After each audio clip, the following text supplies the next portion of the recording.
तो यदि आप कोई शुभ या मांगलिक कार्य करने की योजना बना रहे हैं तो ध्यान रखिएगा 15 जुलाई से पहले ही उसे कर लें, क्योंकि इस बार श्रावण माह में आपको एक भी मुहूर्त नहीं मिलने वाला है, क्योंकि 15 जुलाई के बाद देवगुरु बृहस्पति अस्त होने जा रहे हैं और इसका सीधा प्रभाव शुभ मुहूर्तों पर पड़ने वाला है। सिद्धांत संहिता होरा रूपस्कंद त्रयात्मकम वेदस्य निर्मलम चक्षुर ज्योतिः शास्त्रम कल्मषम। प्रिय दर्शकों नमस्कार, बहुत बहुत स्वागत है आपका। मैं आचार्य पंकज शास्त्री और आप देख रहे हैं ज्योतिष का विशेष कार्यक्रम। ज्योतिष के विशेष कार्यक्रम में आज हम चर्चा करने जा रहे हैं देवगुरु बृहस्पति के अस्तांचल को लेकर के। प्रिय दर्शकों, 15 जुलाई 2026 को देवगुरु बृहस्पति अस्त होने जा रहे हैं और जब भी देवगुरु बृहस्पति, शुक्रदेव जैसे शुभ ग्रह अस्त होते हैं तो हमारे जितने भी शुभ और मांगलिक कार्य हैं वो सभी निषेध हो जाते हैं, यानी शुभ मुहूर्त हमें प्राप्त नहीं होते हैं। और यदि कदाचित कोई मुहूर्त आपको प्राप्त हो भी जाए तो वो गुरुबल विहीन होगा, यानी अशुद्ध मुहूर्त आपको प्राप्त होगा और ऐसे अशुद्ध मुहूर्त में किसी भी शुभ और मांगलिक कार्य को नहीं किया जाता है। अब प्रश्न उठता है कि आखिर ग्रह अस्त क्यों होता है? तो प्रिय दर्शकों, ज्योतिष शास्त्र के अनुसार सूर्य ग्रहों के राजा है, सूर्य में सबसे ज्यादा तेज होता है, यानी यूं कह सकते हैं कि सूर्य के प्रकाश से ही सभी ग्रह प्रकाशित होते हैं। जब भी कोई ग्रह सूर्य के अत्यंत समीप आ जाता है, पास आ जाता है, यानी 10 डिग्री से नीचे ग्रह आ जाए और सूर्य के साथ युति बना ले, तो सूर्य के तेज के कारण उस ग्रह का जो प्रभाव है कुछ समय के लिए क्षीण हो जाता है, वो ग्रह निर्बल हो जाता है। अब ऐसी स्थिति में जैसे बुध ग्रह है या अन्य कोई ग्रह है, गुरु और शुक्र को छोड़ करके ये अस्त हो जाते हैं तो इनका ज्यादा प्रभाव नहीं पड़ता, लेकिन शुक्र और गुरु शुभ ग्रहों की स्थिति के अंतर्गत आते हैं।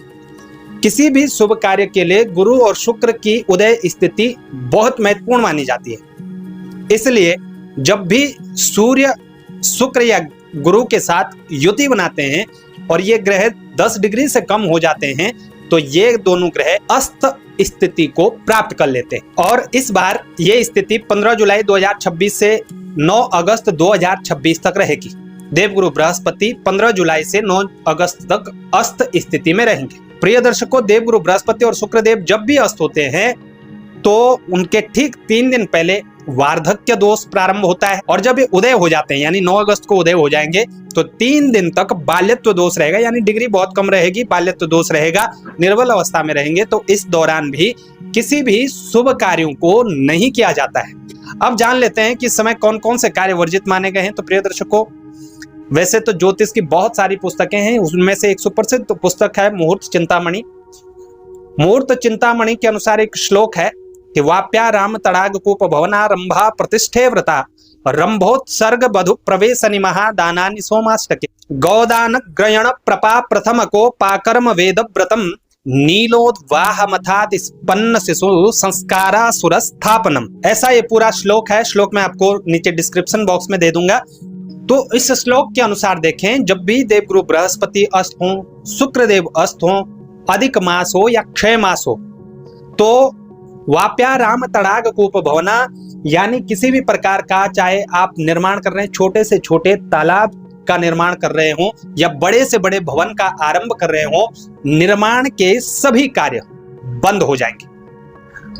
वापी, कुआं, तालाब इत्यादि का निर्माण तक बंद हो जाता है, तो घर इत्यादि का निर्माण तो बंद हो ही जाएगा। ये सभी कार्य निषेध हो जाते हैं, यानी किसी भी प्रकार का निर्माण का काम हो। हमारे जो विशेष रूप से मुख्य संस्कार हैं, विवाह संस्कार है, मुंडन संस्कार है, चूड़ाकरण संस्कार है, यज्ञोपवीत संस्कार है, देवताओं का मूर्ति स्थापना हो या प्रतिष्ठा हो या मंदिर से जुड़ा हुआ कोई कार्य हो, गुरु की दीक्षा लेना हो, ऐसे तीर्थ जिस तीर्थ में आपने कभी यात्रा नहीं की, उस तीर्थ की यात्रा करने से लेकर के बड़े बड़े दान हो, सोमाष्टके 8 प्रकार के जो दान हैं उन दान का और गौदान इत्यादि का निषेध हो जाता है, यानी ये कोई भी कार्य नहीं करने चाहिए। इसीलिए यही कारण है कि इस बार श्रावण माह में कोई भी मुहूर्त नहीं होगा, मुहूर्तों का अभाव रहेगा। आप यदि किसी भी प्रकार का कोई मांगलिक कार्य का विचार बना रहे हैं, कोई गृह प्रवेश, भूमि पूजन इत्यादि का निर्माण करना चाहते हैं, तो श्रावण माह की प्रतीक्षा न करें,